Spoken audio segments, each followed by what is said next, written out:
Hello friends, अस्सलामु अलैकुम and welcome to Bunty TV. दोस्तों, पबजी दुनिया की मशहूर तरीन गेम्स में से एक है। हम में से शायद ही कोई ऐसा हो जिसने पबजी के मुतालिक ना सुना हो। बच्चे हों या बड़े, सब पबजी के शौकीन हैं। लेकिन क्या आप जानते हैं कि पबजी को किसने बनाया? वो कहते हैं ना, एक छोटा सा आइडिया आपकी ज़िंदगी को तब्दील कर सकता है। इसी तरह पबजी ने भी किसी की ज़िंदगी तब्दील कर दी। मैं बात कर रही हूँ ब्रेंडन ग्रीन की। ब्रेंडन ही वो शख्स है जिसने पबजी को बनाया। एक वक्त था जब ये शख्स बेरोज़गार था और इसका बैंक अकाउंट बिल्कुल खाली था। लेकिन फिर पबजी ने इसकी ज़िंदगी को रातों रात तब्दील कर दिया। ब्रेंडन की कहानी इंतहाई मोटिवेशनल है। ब्रेंडन आयरलैंड में 1976 में पैदा हुआ था और अपने करियर की शुरुआत में ये एक फ़ोटोग्राफ़र और डीजे था, और इसके साथ साथ ये पार्ट टाइम वेब डिज़ाइनर भी था। यानी ब्रेंडन अपनी ज़िंदगी फ़ोटोग्राफ़ी करके और कुछ वेबसाइट्स डिज़ाइन करके गुजार रहा था, और कभी कभी ये डीजे भी बन जाता था। ब्रेंडन की लाइफ में कोई खास मकसद नहीं था। इसको फ़ोटोग्राफ़ी का बहुत शौक़ था और इसीलिए इसने ब्राज़ील जाने का फ़ैसला किया। ब्राज़ील में ये फ़ोटोग्राफ़ी करके अपना गुज़र बसर कर रहा था और वहीं पर इसकी मुलाकात एक लड़की से हुई। बहुत जल्द ब्रेंडन ने इस लड़की से शादी कर ली, लेकिन शायद किस्मत को कुछ और ही मंजूर था और इनकी ये शादी ज़्यादा अरसे तक ना चल सकी और 2 साल के अरसे के बाद ही उनकी तलाक हो गई। यही वो वक्त था जब ब्रेंडन पे मुश्किलात का पहाड़ टूट पड़ा। लेकिन ज़िंदगी में आने वाली यही मुश्किलात हमारे लिए नए रास्ते भी खोल रही होती है, और यही कुछ ब्रेंडन के साथ भी हुआ। 2013 में ब्रेंडन ब्राज़ील में था और ये वहाँ फंस चुका था और उसके पास पैसे बिल्कुल ख़त्म हो चुके थे और ये बहुत मुश्किल से अपना गुज़र बसर कर रहा था। ब्रेंडन के मुताबिक उसके पास इतने भी पैसे नहीं थे कि वो टिकट खरीद के आयरलैंड वापस चला जाए। इसलिए इसने टिकट खरीदने के लिए पैसे जमा करने शुरू किए।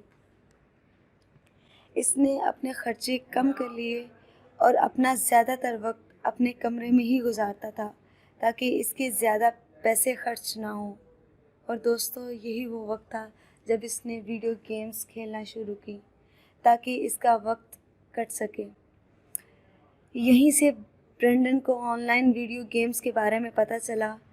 ब्रेंडन कोई गेम डेवलपर नहीं था, लेकिन इसका इंटरेस्ट इस तरफ बढ़ता चला गया। खैर, 2014 में पैसे जमा करने के बाद उसने टिकट खरीदा और आयरलैंड वापस आ गया।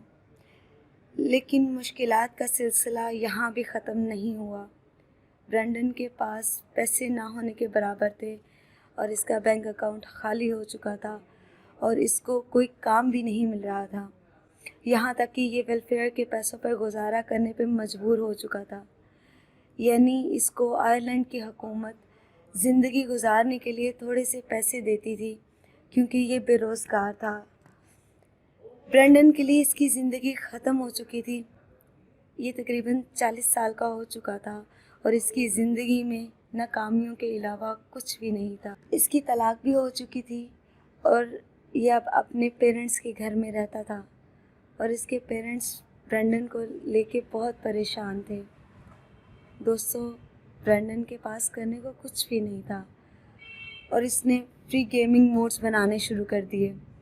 ब्रेंडन को एक जापानीज़ फिल्म बैटल रॉयल बहुत पसंद थी।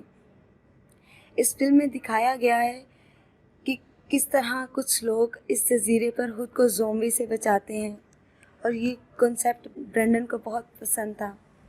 ब्रेंडन ने एक ऑनलाइन गेम आर्मा 2 में इसी फिल्म की कहानी से मुतासिर होकर एक मोड बना लिया। इसके साथ साथ ये गेम्स को डिज़ाइन और गेम्स की कोडिंग भी सीखना शुरू हो गया। ब्रेंडन की किस्मत अच्छी थी कि आर्मा 2 में जो इसने मोड बनाया था वो काफ़ी मशहूर हो गया था और ब्रेंडन को सोनी इंटरटेनमेंट नामी गेम कंपनी की तरफ से एक कॉल आई, जिसमें उन्होंने ब्रेंडन को एक कंसल्टेंट के तौर पर हायर करने की ऑफ़र की। ब्रेंडन बहुत खुश था और ये फ़ौरन वेलफेयर के ऑफिस गया और उसने उनको कहा कि इसे अब वेलफेयर के पैसों की ज़रूरत नहीं है। सोनी के साथ ब्रेंडन ने 2 साल तक H1Z1 नामी एक गेम पर काम किया। 2016 में ब्रेंडन को एक South Korean company Blue Hole ने राब्ता किया और इसको अपनी एक गेम बैटल रॉयल बनाने की पेशकश की और यूं ब्रेंडन साउथ कोरिया चला गया। पबजी का मतलब प्लेयर अननोन बैटल ग्राउंड्स होता है। प्लेयर अननोन दरअसल ब्रेंडन का ही नाम था, जो ये ऑनलाइन गेम्स खेलते हुए यूज़ करता था और इसने उसी नाम पर पबजी का नाम रख लिया और यहाँ से ब्रेंडन ने पीछे मुड़कर नहीं देखा।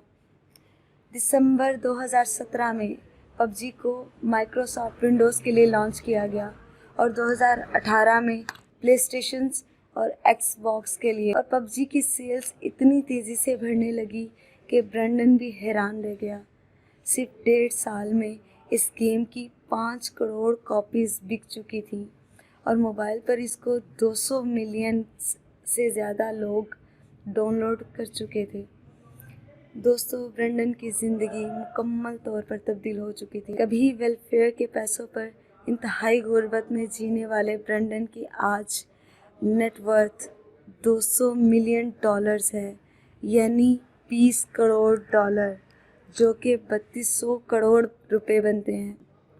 आज ब्रेंडन एम्स्टर्डम में रहता है और 43 साल का हो चुका है, लेकिन इतना पैसा होने के बावजूद भी ये आदमी इंतहाई सिंपल लाइफ गुजारता है।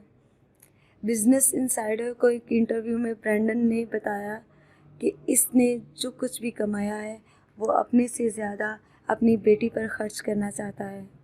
दोस्तों, ब्रेंडन की ज़िंदगी से एक चीज़ तो वाज़िया है कि आपकी एज से कोई फ़र्क नहीं पड़ता। एक छोटा सा आइडिया, बहुत सी मेहनत और भरोसा आपकी ज़िंदगी को किसी भी वक्त तब्दील कर सकता है। ब्रेंडन इसी की एक मिसाल है। अगर आपको वीडियो पसंद आई है तो वीडियो को लाइक ज़रूर कीजिएगा। ऐसी इंटरेस्टिंग वीडियोस को देखने के लिए बंटी टीवी को सब्सक्राइब करें और बेल आइकन को भी प्रेस कर दें, ताकि इस चैनल की जो भी न्यू वीडियोस आती हैं उनका नोटिफिकेशन आपको वक्त पर मिल सके। अपना बहुत ज़्यादा ख्याल रखिएगा। अल्लाह हाफिज़।